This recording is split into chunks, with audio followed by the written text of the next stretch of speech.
नमस्ते, Radhe Radhe, hello everyone. तो आज आप सबको जैसा कि पता है कि मैं आपको बीएससी फिफ्थ सेमेस्टर का बीएससी फिफ्थ सेमेस्टर का जूलॉजी का पेपर सेकंड पढ़ा रही हूँ, जिसमें मैं एम्फिओक्सस पढ़ा रही हूँ और एम्फिओक्सस की फिजियोलॉजी पढ़ा रही हूँ। इसमें उसकी फिजियोलॉजी में digestive system, blood vascular system ये हमने कवर कर लिया था। आज हम उसका एक्सक्रीटरी सिस्टम कवर करने वाले हैं, ठीक है। कई सारे एक्सक्रीटरी सिस्टम इसमें पाए जाते हैं, वैसा कोई डेफिनेट नहीं पाया जाता है, जैसे प्रोटोनेफ्रीडिया, हेडसेक पिट, ये सारे जो है इसके रेस्पिरेटरी सिस्टम पाए जाते हैं, जिसको हम एक एक करके पढ़ेंगे, ठीक है।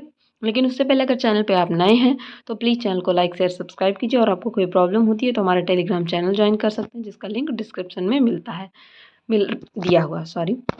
तो चलिए स्टार्ट करते हैं एक्सक्रीटरी सिस्टम ऑफ एम्फिओक्सस के बारे में। तो ये देख सकते हैं, पहला एक्सक्रीटरी सिस्टम क्या है, protonephridia, Hatschek nephridia, brown funnel, renal papilla. तो ये कुछ इसके क्या हैं, एक्सक्रीटरी ऑर्गन्स हैं, ठीक है। बात कीजिए सबसे पहले एक्सक्रीटरी ऑर्गन की, तो दैट इज प्रोटोनेफ्रीडिया, जिसमें प्रोटोनेफ्रीडिया आप देख सकते हैं ये इस तरीके से क्या पाया जा रहा है, position of lying on pharyngeal. ये प्रोटोनेफ्रीडिया कहाँ है, फेरिंजियल उसमें पाया जा रहा है, ये देख सकते हैं प्रोटोनेफ्रीडिया ये बीच में पाया जा रहा है, ठीक है। इसका सिंगल स्ट्रक्चर भी मैं आपको दिखाऊंगी। ये नेफ्रेडियोपोर, ये इसके ऊपर सोलेनोसाइट्स पाए जा रहे हैं, बीच बीच में गिल्सलेट्स के बीच में पाए जा रहे हैं स्केलेटल रॉड्स, ठीक है। प्रोटोनेफ्रीडिया की बात की जाए अगर, तो प्रोटोनेफ्रीडिया क्या होते हैं, एम्फिओक्सस के simple closed abetted sac like होते हैं, थिन वॉल्ड और एक्टोडर्मल टिब्यूल्स होते हैं। ओरिजिन में कैसे होते हैं, एक्टोडर्मल होते हैं, बैग लाइक या सैक लाइक होते हैं, देख सकते हैं आप इसको, ठीक है। और थिन वॉल्ड होते हैं।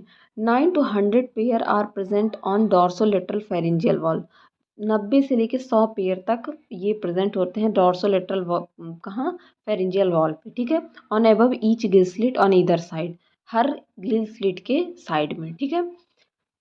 Each nephridia is bent forming a small upper posterior horizontal limb and lower anterior vertical limb, ठीक है। तो ये कैसे होते हैं, जो ये होते हैं बेंट होते हैं अपर साइड में, जो ऊपर के साइड में इस तरीके से ये बेंट होते हैं, मुड़े हुए आप देख सकते हैं, ठीक है।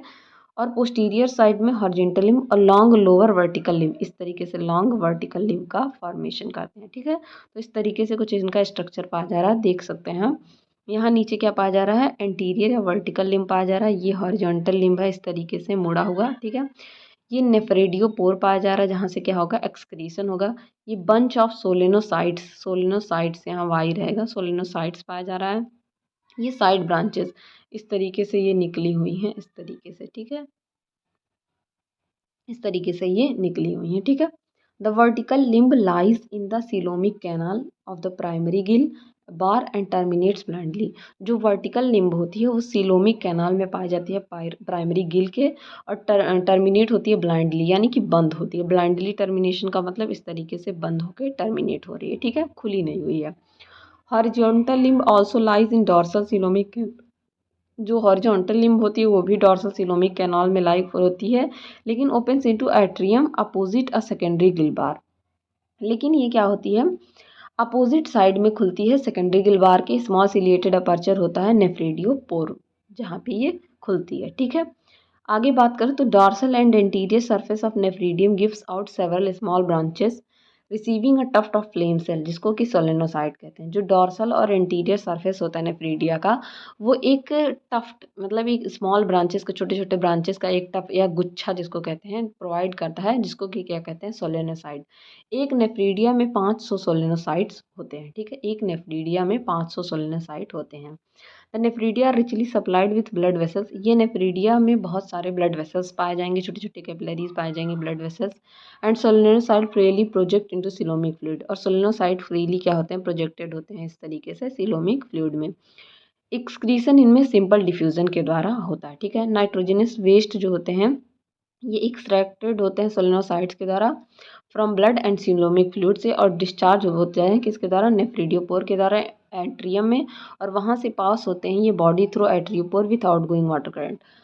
देखिए नाइट्रोजनस वेस्ट क्या होंगे, सोलेनोसाइट्स में आएंगे, सोलेनोसाइट से एक्सट्रैक्ट करके कहाँ पे आ जाएंगे, आपके सोलेनोसाइट से और ब्लड से सिलोमिक फ्लूइड से सब जगह से एक्सट्रैक्ट होकर आपके नेफ्रीडियोपोर में आ जाएंगे। नेफ्रीडियोपोर से फिर ये एट्रियम में जाते हैं, और वहाँ से ये जो बॉडी का आउट गोइंग करंट यानी कि बाहर जा रहा जो पानी होता है उसके थ्रू क्या होते हैं, फ्लो हो जाते हैं, ठीक है।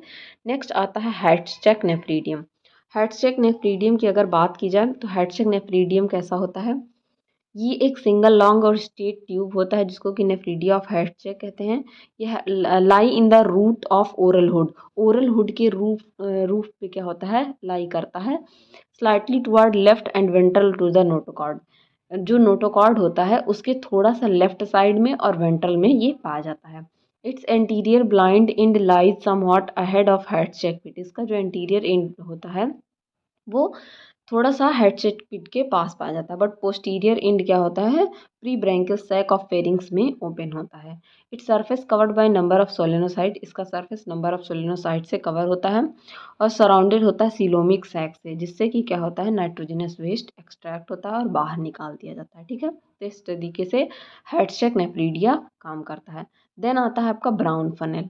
ब्राउन फनल की अगर बात की जाए तो द टू सैक लाई, आपको एक स्ट्रक्चर मैं और दिखा दूँ, ये एक सोलेनोसाइट का इनलार्ज स्ट्रक्चर है। इस तरीके से कुछ सोलेनोसाइट पाया जाता है। ठीक है, एक इनलार्ज स्ट्रक्चर अगर आपसे पूछ ले तो आप इसको लिख सकते हैं। ठीक है, ब्राउन फनल की बात की जाए तो the two sac like brown funnels are situated dorsally upon posterior end of the pharynx on either side.